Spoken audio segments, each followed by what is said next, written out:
वो लड़की भाई के पीछे पड़ी थी, पानी में भाई की नींद को तुड़वाना चाह रही थी। भाई को गुस्सा आया, रख के बेटे ने बेटी को कत्ल करने की कोशिश की। इसको पता कि राहिम ने तबाह करने की कोशिश की। हेलो फ्रेंड, आफिया और शहरोज ने मिलकर बहुत चालाकी से सारा इल्ज़ाम राहिम के सर पर डाल दिया और अली नवाज के दिल में राहिम के खिलाफ ये जहर भी भर दिया कि वो हमेशा राहिम का किया शहरोज पर डालते रहे और शहरोज ही हर बार मुजरिम ठहराया जाता रहा। लेकिन इस बार राहिम का गुनाह वो शहरोज के सर नहीं डालने देंगी। लेकिन अली नवाज का दिल ये मानने के लिए तैयार नहीं था कि राहिम कत्ल नहीं कर सकता। जब उन्हें कुछ समझ में नहीं आता तो वो आफिया के भाई को बुलाते हैं जो एक जाना माना वकील भी है, और फिर जब वो इनके घर आते हैं तो अली नवाज इनके ज़िम्मे लगाते हैं कि वही इस मामले की खोज लगाए कि असल कसूरवार कौन है। जबकि आफिया का भाई अच्छी तरह जानता है कि असल कसूरवार कौन है, लेकिन अपनी बहन की मन्नत और वास्तों की वजह से वो खामोश रहते हैं।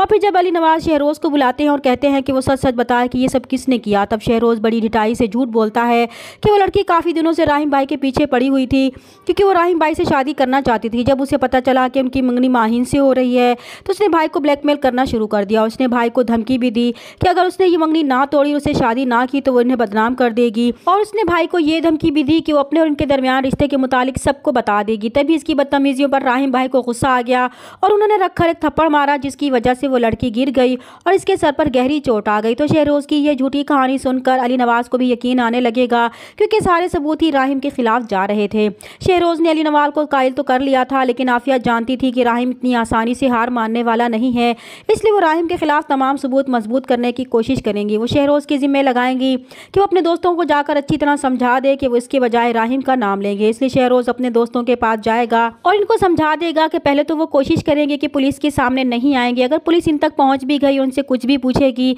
तो वो बगैर डरे उसके भाई का नाम बता देंगे कि ये सब कुछ उन्होंने किया था, और फिर बदले में वो एक बहुत बड़ी रकम भी उन्हें देगा ताकि वो उसकी ज़बान बोलें। दूसरी तरफ आफिया ऐमन की कंडीशन जानने के लिए डॉक्टर को किसी जगह पर मिलने के लिए बुलाती है, तो डॉक्टर उन्हें बताएगा कि ऐमन का दिमाग का सिर्फ 20% हिस्सा डैमेज हुआ है। उम्मीद है वो बहुत जल्द रिकवरी कर जाएगी और बहुत जल्द ही अपने नॉर्मल हालत में आ जाएगी।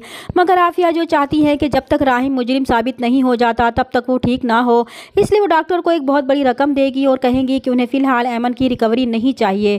और फिर वो यहाँ से सीधा ऐमन के घर जाएंगी और ऐमन के वालिद से सेटलमेंट के लिए कहेंगी, तो वो साफ इनकार कर देंगे। तब वो उन्हें बताएंगी कि इनका मुजरिम शहरोज़ नहीं बल्कि राहिम है। तो ऐमन के वालिद गुस्से से कहेंगे कि वो सिर्फ इतना जानते हैं कि इनके बेटे ने इनकी बेटी को कत्ल करने की कोशिश की है और वो उसके लिए उसे कभी नहीं छोड़ेंगे। आफिया की दाल जब यहाँ भी नहीं गलती तो वह ऐमन से मिलने और इसे धमकाने हॉस्पिटल जाती हैं, तो ऐमन नीम बेहोशी की हालत में होती है।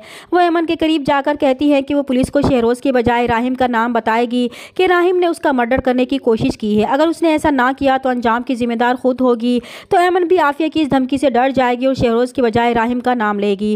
दूसरी तरफ राहिम बहुत ज़्यादा परेशान होता है, कोई भी इसकी सच्चाई पर यकीन करने के लिए तैयार नहीं होता। इसे बहुत दुख होता है कि इसकी माँ अपने बेटे को बचाने के लिए इसके साथ ये सब कर सकती हैं। अब इसकी उम्मीदों का मरकज़ सिर्फ ऐमन थी कि जब वो होश में आएगी तो सब कुछ साफ हो जाएगा, लेकिन वो नहीं जानता कि ऐमन भी इसका नाम लेने वाली है। चैनल पर नए हैं तो प्लीज़ चैनल को सब्सक्राइब कर दें। मिलते हैं नेक्स्ट वीडियो में, तब तक के लिए अल्लाह हाफिज़।